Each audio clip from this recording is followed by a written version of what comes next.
بسم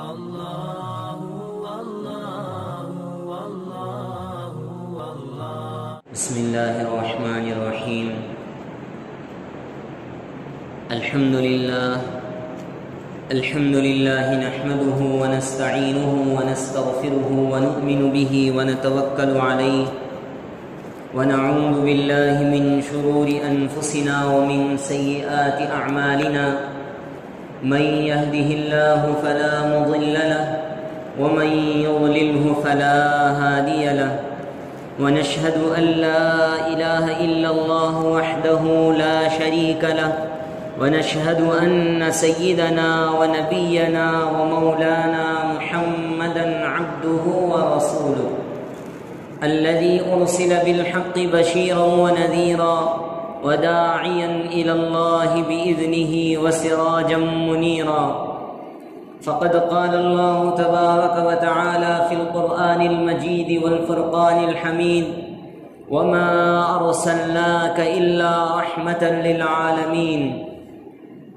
وقال النبي الحبيب صلى الله عليه وسلم: إنما بعثت لأتمم مكارم الأخلاق، أو كما قال عليه الصلاة والتسليم. سبحان ربك رب العزة عما يصفون وسلام على المرسلين والحمد لله رب العالمين. اللهم صل على سيدنا محمد وعلى آل سيدنا محمد وبارك وسلم. اللهم صل على سيدنا محمد وعلى آل سيدنا محمد وبارك وسلم. اللهم صل على سيدنا محمد وعلى آل سيدنا محمد وبارك وسلم. رب اشرح لي صدري ويسر لي أمري واحلل عقدة من لساني يفقه قولي. سبحانك لا علم لنا إلا ما علمتنا إنك أنت العليم الحكيم. بزرگان محترم، حاضرین دین، نوجوانان ملت اور میرے دینی و ایمانی بھائیوں، السلام علیکم ورحمۃ اللہ وبرکاتہ۔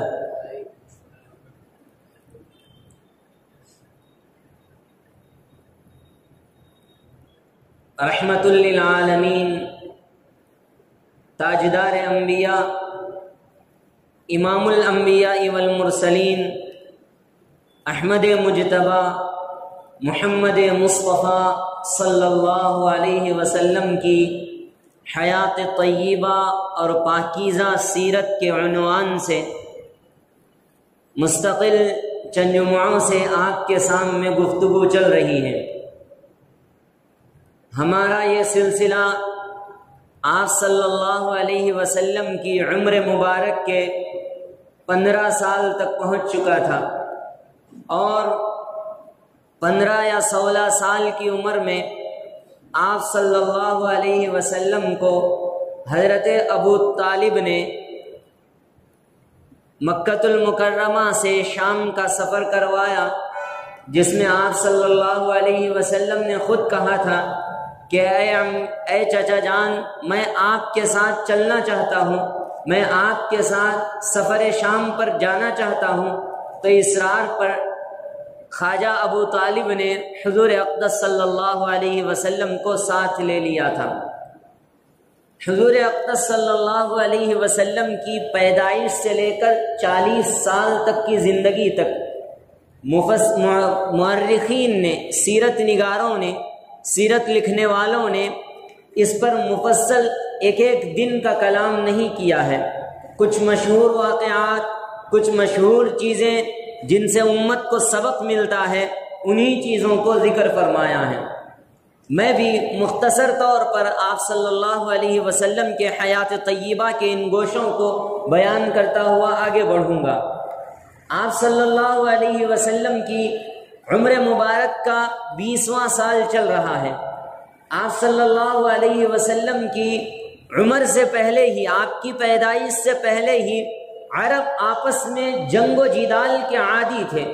بات بات پر جھگڑنا، چھوٹی چھوٹی بات پر لڑنا، مرنا اور مارنا، ایک دوسرے کو قتل کر دینا ان کا عام زندگی کا مشغلہ تھا، اس میں انہیں کوئی قباحت محسوس نہیں ہوتی تھی، کوئی برائی محسوس نہیں ہوتی تھی۔ سرے عام چلتے ہوئے شخص کو لوٹ لیا، سرے عام آئے، بازار میں آئے، جو من کیا لے لیا، اور اپنے رعب اور دبدبے سے اس کو سامنے والے کو، اس تجارت کرنے والے کو جھکا دیا۔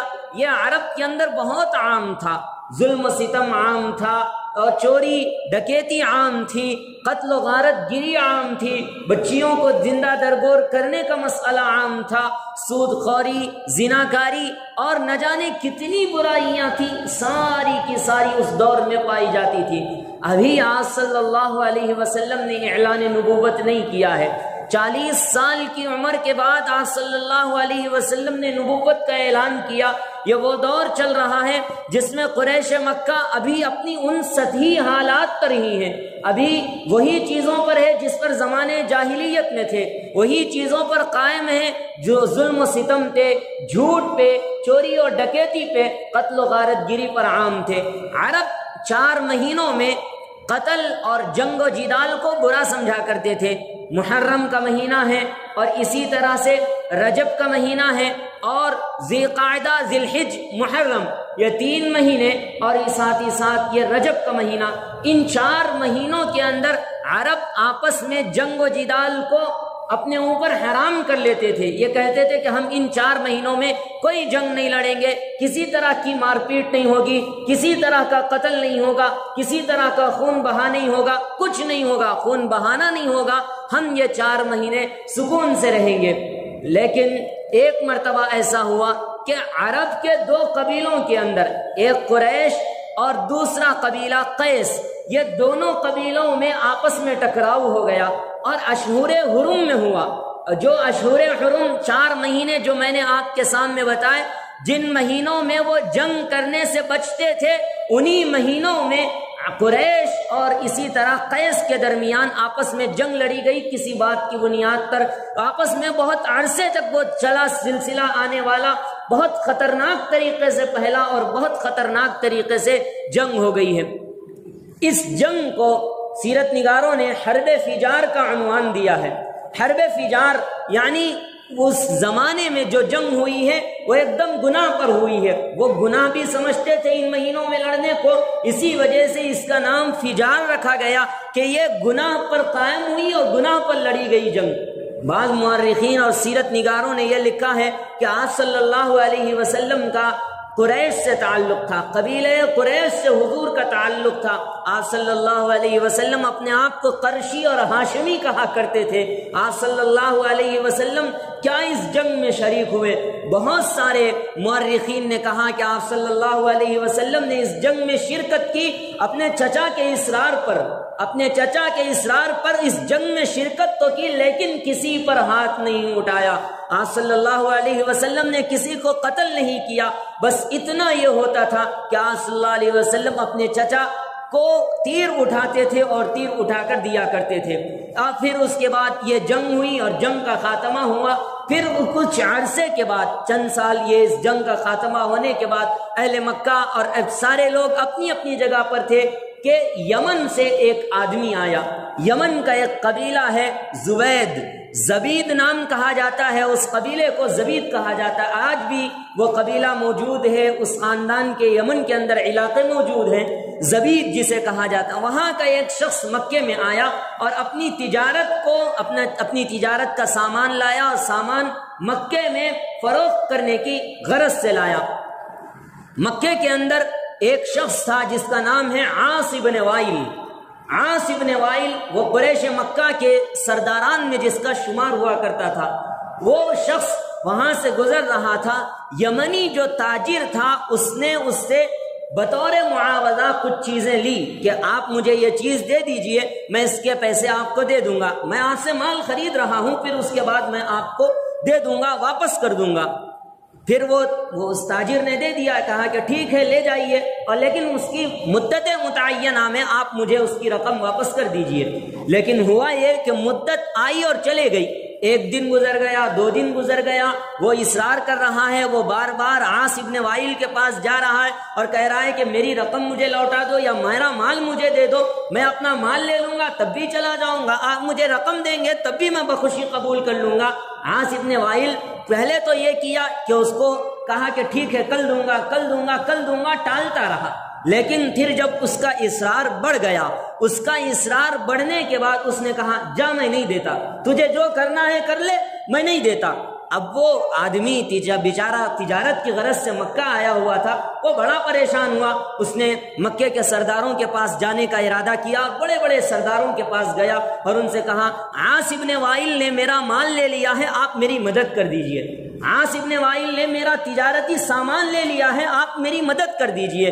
بڑے بڑے سرداروں کے پاس، بڑے بڑے قبیلوں کے جو امیر ہوتے ہیں ان کے پاس گیا، ان کے پاس، لیکن کسی نے اس کی مدد نہیں کی، کیونکہ عاص ابن وائل جو ہے وہ بہت بڑا اس کا رسوخ تھا، اثر، رعب و دبدبہ تھا، اور مکے کے اندر اس کا بہت بڑا نام تھا۔ اس وجہ سے کہا کہ اگر ہم اس کی حمایت کریں گے تو پھر عاص ابن وائل کے قبیلے والے ہم سے جنگ کریں گے، اور جنگ ایسی ہوگی کہ پھر اس جنگ کا خاتمہ نہیں ہوگا اور پھر آپس کی لڑائی شروع ہو جائے گی، اس لیے ہم تمہاری مدد نہیں کر سکتے، ہم تمہیں کوئی اس طرح کی حمایت نہیں کر سکتے۔ سب نے انکار کر دیا۔ آخر کار وہ شخص حضرت زبیر بن عبد المطلب کے پاس آیا جو کہ قبیلے بنو مطلب کے سردار تھے، وہاں پہ آیا اور آ کر ان سے فریاد کی کہ میری مدد کر دیجئے۔ انہوں نے یہ سارا ماجرا دیکھا ہوا تھا، یہ سارا واقعہ دیکھ رہے تھے کہ ہر ایک کے پاس جا رہا، ہر قبیلے کے پاس جا رہا ہے، ہر شخص کے، ہر فرد، ہر قبیلے کے سردار کے پاس جا کے کہہ رہا ہے میری مدد کر دیجئے، میری حمایت کر دیجئے، کسی نے کوئی مدد نہیں کی۔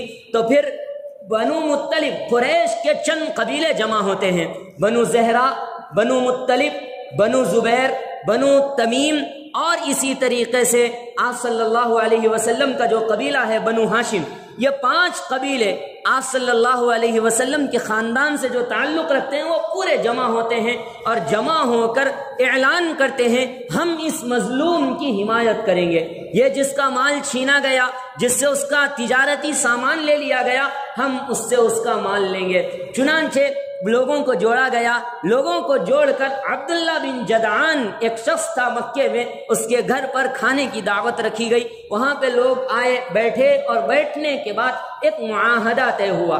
ایک معاہدہ یہ طے ہوا کہ ہم یہاں بیٹھ کر آج معاہدہ کرتے ہیں، یہ وہ تاریخی معاہدہ ہے جس پر عرب آج بھی فخر کرتے ہیں، جس پر عرب آج بھی فخر کرتے ہیں۔ عرب کے مفاخر میں سے یہ تاریخی معاہدہ رکھا گیا تھا۔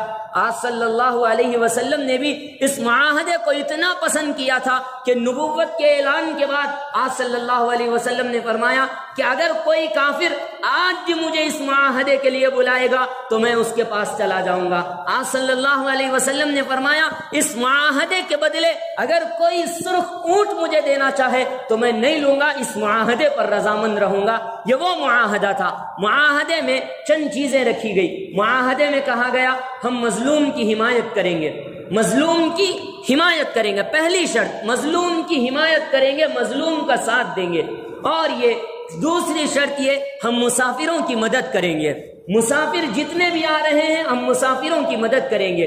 تیسری اس میں یہ معاہدہ، تیسرا یہ معاہدہ اس میں رکھا گیا ہم ساتھ ہی ساتھ اس ملک سے، اس شہر سے بد امنی کا خاتمہ کریں گے، اور ظالم کا کبھی طور پر ہم ساتھ نہیں دیں گے، چاہے ظالم ہمارے ہی قبیلے سے تعلق رکھتا ہو، ہمارے ہی خاندان کا، ہمارے ہی گھرانے کا فرد ہو، ہم ظالم کا ساتھ نہیں دیں گے۔ آج صلی اللہ علیہ وسلم بھی اس معاہدے میں شریک تھے اور حضور اس معاہدے کو پسند کرتے تھے۔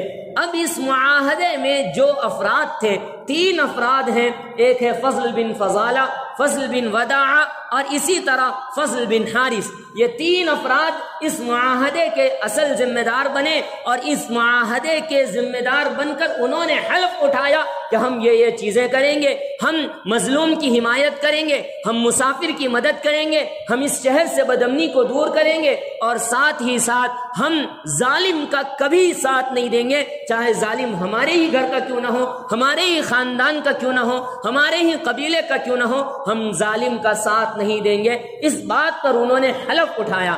آج بھی حلف اٹھاتے ہیں، قسم لیتے ہیں کہ ہم یہ کریں گے، حلف اٹھایا، تو یہ حلف الفضول کے نام سے اس معاہدے کو یاد کیا جاتا ہے۔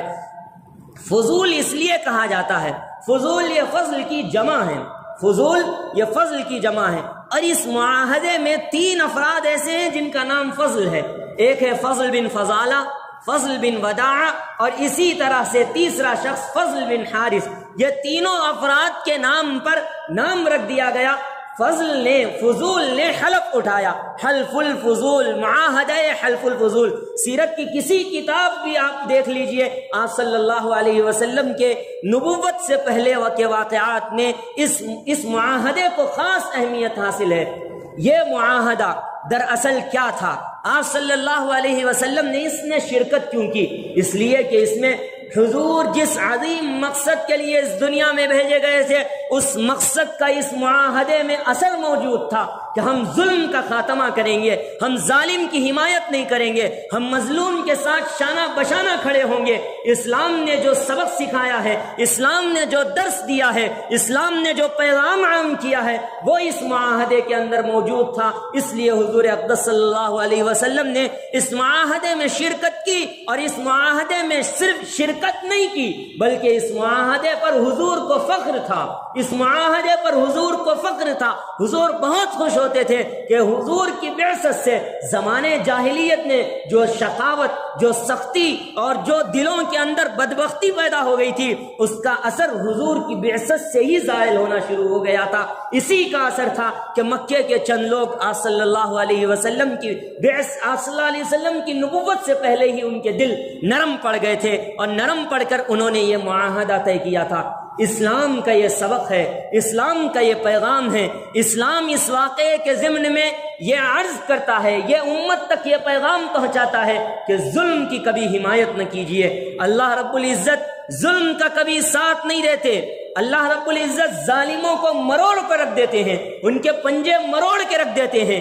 ایڑیاں رگڑ کے چلنے والے، اپنے سروں کو اور اپنی زمین پہ تکبر سے انانیت کے ساتھ چلنے اور ٹھہرنے والے، اور وہ لوگ جو تکبر میں مست ہو کر غربا کو، مظلوموں کو اور اسی طرح سے مساکین پر ظلم کرتے ہیں۔ ہم کوئی مالدار، آج بھی یہ رواج عام ہوتا جا رہا ہے، کسی کے پاس اثر رعب دبدبا ہے، وہ کسی دکان پہ گیا، سامان لے لیا، کہا میرے کھاتے میں لکھ لینا، وہ کھاتے کا کوئی وجود ہی نہیں ہے۔ پھر اس کے بعد سال ہا سال اس بیچارے ضعیف کو، اس بیچارے مجبور کو پریشان کیا جاتا ہے۔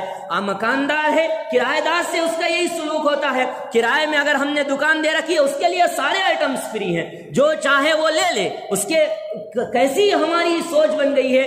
یہ حضور اقدس صلی اللہ علیہ وسلم نے اس معاہدے کے ذریعے پیغام دیا، اس معاہدے کے ذریعے پیغام دیا کہ انسانیت کو عام کیجئے، امن کی بات کیجئے، عدل کی بات کیجئے، انصاف کی بات کیجئے، مظلوم کی حمایت کیجئے، ظالم کا ساتھ نہ دیجئے، ظالم کا ساتھ نہ دیجئے، کیونکہ اللہ ظالموں کو پسند نہیں کرتا۔ اللہ رب العزت نے فرمایا الکبر ردائی، الکبر ردائی، تکبر میری چادر ہے، تکبر میری چادر ہے، اور اگر کوئی اس میں تکبر کر کے میری چادر کو پھاڑنے کی کوشش کرے گا، میں اس کو پھاڑ ڈالوں گا، میں اس کو چیر ڈالوں گا، اس کے وجود کو ختم کر دوں گا۔ دنیا میں بہت سے نامور پیدا ہوئے ہیں، اور وہ لوگ پیدا ہوئے ہیں جنہوں نے انا ربکم الاعلی کا دعویٰ کیا، وہ لوگ پیدا ہوئے ہیں جو پوری دنیا پر جنہوں نے حکمرانی کی، وہ لوگ پیدا ہوئے ہیں جن کے نام سے ساری دنیا تھراتی تھی، ایسے ایسے لوگ پیدا ہوئے ہیں، لیکن اللہ نے ان کے ظلم کو مروڑا، ان کے پنجوں کو توڑا، ان کی سازشوں کا پردہ فاش کیا، اللہ نے ان کے نام کو ملیامیٹ کر دیا، اللہ نے انہیں تباہ و برباد کر دیا، اور یہ بتا دیا کہ ظلم کی حکومت کبھی نہیں چل سکتی ہے، ظالم کبھی پنپ نہیں سکتا ہے، اور ظالم اگر چاہے وہ کوئی بھی ہو، ظالم چاہے مسلمان ہو، چاہے کافر ہو، چاہے کسی اور مسلک سے تعلق رکھتا ہو، کسی عقیدے سے تعلق رکھتا ہو، ظالم اگر ہوگا اللہ پاک اس کو بخشیں گے نہیں۔ اس دنیا کے اندر آج ظلم کی حکمرانی عام ہو رہی ہے، اس دنیا کے اندر ہمارے مزاج میں بھی ظلم عام ہوتا چلا جا رہا ہے۔ ہم ظلم کے ان طریقوں کو نہیں سمجھتے، ظلم کے اس مزاج کو نہیں سمجھتے۔ اللہ کے نزدیک بہت بڑا ظلم، اللہ کے نزدیک بہت بڑا گناہ ہے۔ ان اللہ لا يحب الظالمین۔ آپ صلی اللہ علیہ وسلم نے یہ جو پیغام اپنے اس حلف الفضول کے معاہدے سے دیا ہے، اس پیغام کو آج آپ اپنی زندگی کا معاہدہ بنائیے. آج اس پیغام کو اپنی زندگی میں لکھ لیجئے کہ ہاں ہم مسافر کی مدد کریں گے, ہاں ہم مظلوم کی حمایت کریں گے, ہاں ہم اس ملک میں امن, چین اور انصاف کو عام کریں گے, ہاں ہم حضور اقدس صلی اللہ علیہ وسلم کی تعلیمات پر عمل کرتے ہوئے ظالم کا کبھی ساتھ نہیں دیں گے, چاہے ظالم میرا سگا بھائی کیوں نہ ہو, چاہے ظالم میرا رشتہ دار کیوں نہ ہو, میرے خاندان سے تعلق کیوں نہ رکھتا ہو, میرے قبیلے سے تعلق کیوں نہ رکھتا ہو, ہم ظالم کا ساتھ نہیں دیں گے. آپ اس چیز پہ آج سے عمل کرنے کا حلف اٹھائیے. حضور اقدس صلی اللہ علیہ وسلم کے جو حلف لیا تھا, آپ صلی اللہ علیہ وسلم نے اس تاریخ ساز معاہدے میں جو شرکت کر کے جو پیغام دیا تھا, آج بھی یہ معاہدہ اپنے امت حضور کے امتیوں کو پیغام دیتا ہے, حضور کے ماننے والوں کو پیغام دیتا ہے, حضور کے نام پہ مر مٹنے والوں کو پیغام دیتا ہے, حضور کے نام پہ اپنی زندگیوں پہ قربان کر دینے والوں کو نام پیغام دیتا ہے کہ ہاں ہم حضور اقدس صلی اللہ علیہ وسلم کے امتی ہیں, لہذا ہم کسی ظالم کا ساتھ نہیں دیں گے, کسی ظالم کا ساتھ نہیں دیں گے, مظلوم کی حمایت میں کھڑے رہیں گے. یہ وہ تاریخ ساز معاہدے کا پیغام ہے. آپ صلی اللہ علیہ وسلم کی عمر مبارک اب یہاں سے 20 سال سے 23 سال کے عرصے میں آتی ہے, اور پھر اس میں حضرت خدیجہ بنت خویلد رضی اللہ تعالی عنہ, جو کہ اسلام کی سب سے پہلی خاتون ہیں جنہوں نے حضور اقدس صلی اللہ علیہ وسلم پہ ایمان لایا, اور ان کے دونوں شوہروں کا اس سے پہلے انتقال ہو چکا ہے, اور ان کے والد بڑے مالدار ہیں, بڑے صاحب ثروت ہیں, بڑے زمیندار ہیں, بڑے ٹھیکیدار ہیں, اور بہت مال چھوڑ کے وہ اپنی بچی کے پاس مرے تھے. وہ یہ کہتے کہ وہ ان کی یہ خواہش تھی کہ وہ اپنی اس مال کو آگے بڑھائیں, اپنی تجارت کو آگے بڑھائیں, اور وہ برسوں سے کسی ایک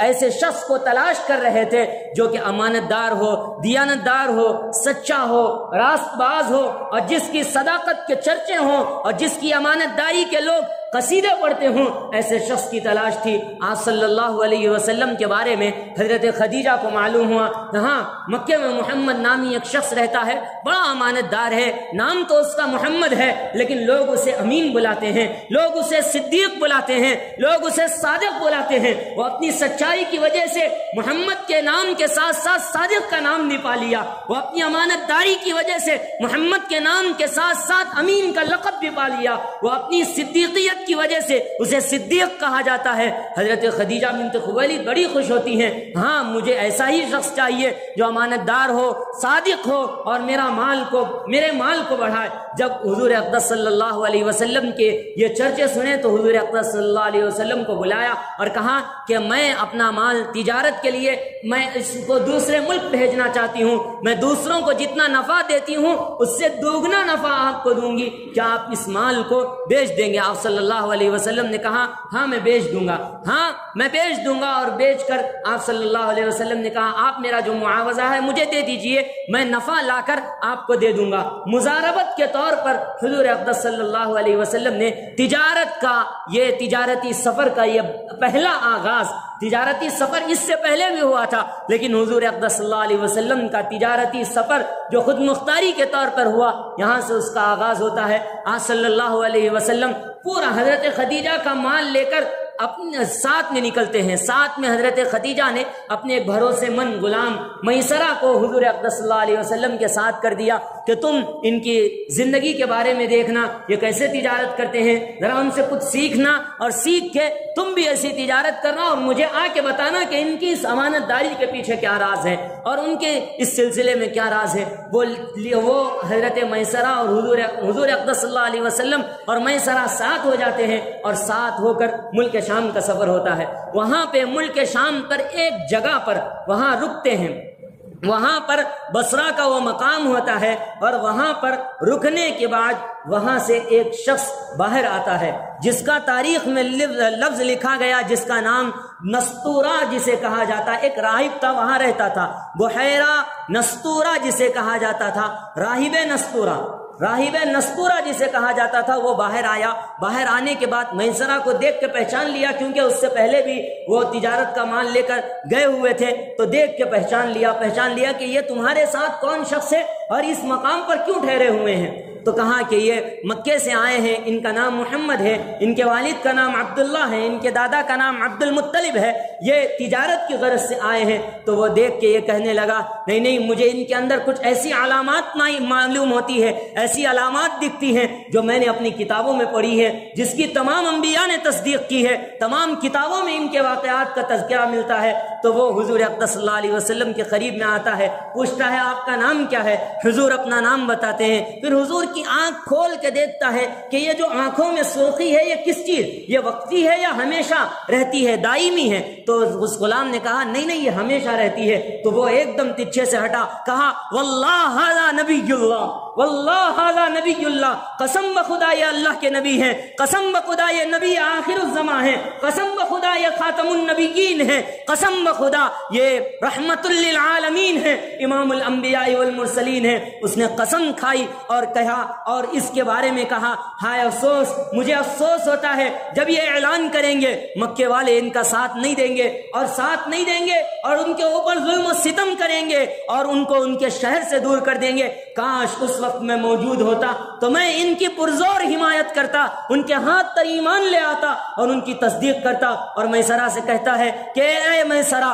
اگر تم کامیابی چاہتے ہو تو ان کے ساتھ رہنا، ان کی ہر بات ماننا، ان کے نقش قدم پر چلنا، ان کی ہر کہی ہوئی بات کو مان لینا۔ یہ کہہ کر وہ آگے بڑھتے ہیں، اور اس میں ایک واقعہ یہ عجیب پیش آتا ہے، وہ جس درخت کے نیچے ٹھہرے ہوئے ہیں، آپ صلی اللہ علیہ وسلم جس درخت کے نیچے ٹھہرے ہوئے ہیں، میسرہ کہتا ہے میں نے اپنی کتابوں میں پڑھا ہے، میں نے اپنی کتابوں میں پڑھا ہے یہ وہ درخت ہے جہاں صرف نبی ٹھہرا کرتے ہیں، صرف نبی ٹھہرا کرتے ہیں۔ میں برسوں سے یہاں صرف نبی کے انتظار میں ٹھہرا ہوں، ہزاروں قافلے آئے، ہزاروں لوگ آئے، لیکن اس درخت کے نیچے نہیں ٹھہرے۔ اگر یہ اس درخت کے نیچے ٹھہرے ہوئے ہیں تو ہو نہ ہو یہ نبی اللہ ہیں، یہ اللہ کے نبی ہیں، یہ کتابوں میں صراحتاً لکھا گیا ہے، اس لیے میں ان کی نبوت کو، میں ان کی رسالت کو تسلیم کرتا ہوں کہ یہ نبی آخر الزمان ہے، حضور اقدس صلی اللہ علیہ وسلم ہے۔ یہ واقعے کو دیکھ کر میسرہ پریشان ہو جاتے ہیں۔ پھر اب آگے بڑھ رہے ہیں، وہاں پر درخت ہے، سلام کر رہے ہیں، جھکے ہوئے ہیں، سجدہ ریز ہو رہے ہیں، وہاں سے واپس آ رہے ہیں، ابر آپ سایہ گن، ابر آپ سایہ فگن ہے، سایہ کر رہا ہے، اور پھر بہت سارا تجارتی مال کے ساتھ جو منافع ہے وہ سارا کا سارا لے کر حضرت خدیجہ کی خدمت میں رکھ دیتے ہیں، اور حضرت خدیجہ سے کہتے ہیں یہ اتنا مال آپ نے مجھے دیا تھا، اور میں نے اس کے بدلے میں یہ جو نفع حاصل ہوا ہے یہ آپ کو آپ کا مال اور آپ کا نفع آپ کے طور پہ دیتا ہوں۔ حضرت خدیجہ اس قدر نفع دیکھ کے حیران ہو گئی، کہا کہ میں نے اپنی زندگی میں ہزاروں بار تجارت کروائی ہے لیکن اس قدر میں نے نفع نہیں دیکھا، آپ نے یہ جو نفع دیا ہے میں اس کا دگنا تو دوں گی جتنا وعدہ کیا تھا، لیکن اس سے بڑھ کر بھی دوں گی۔ آپ صلی اللہ علیہ وسلم نے زیادہ لینے سے انکار کر دیا، فرمایا کہ جتنا وعدہ کیا تھا مجھے بس اتنا دے دیجئے۔ آپ صلی اللہ علیہ وسلم کے یہ جو واقعات ہے، ان واقعات کو میسرہ نے اور نستورہ کے قصے کو حضرت خدیجہ کے سامنے رکھا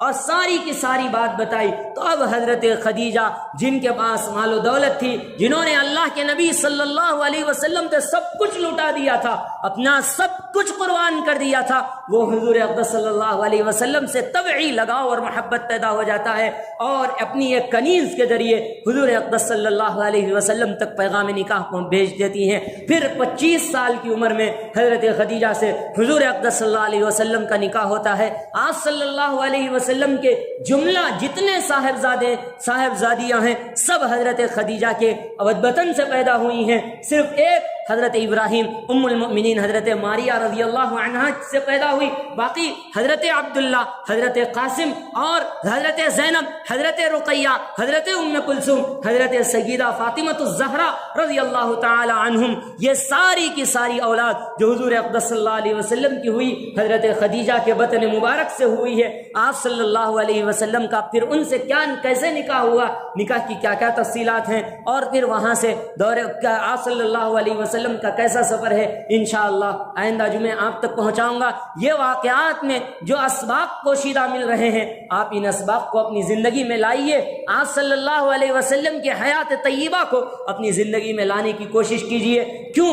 اس لیے کہ اللہ رب العزت نے حضور کو آئیڈیل بنایا ہے، اور حضور کے طریقوں میں ہی کامیابی ہے۔ حضور کے طریقے کو چھوڑ کر اگر اپنے طریقے پر عمل کرنا چاہو گے، اللہ کے ہاں مقبول نہیں ہے۔ وَمَن يَبْتَغِ غَيْرَ الْإِسْلَامِ دِينًا فَلَن يُقْبَلَ مِنْهُ وَهُوَ فِي الْآخِرَةِ مِنَ الْخَاسِرِينَ۔ اللہ پاک ہمیں سمجھنے کی توفیق نصیب فرمائے۔ حضور اقدس صلی اللہ علیہ وسلم سے سچی محبت اور عقیدت ہمارے دلوں میں پیدا فرمائے، آپ صلی اللہ علیہ وسلم کی سچی اطاعت کرنے کی توفیق نصیب فرمائے، آمین یا رب العالمین۔ وصلی اللہ تعالی علی نبینا الکریم محمد وآلہ وصحبہ اجمعین برحمتک یا ارحم الراحمین، والحمد للہ رب العالمین۔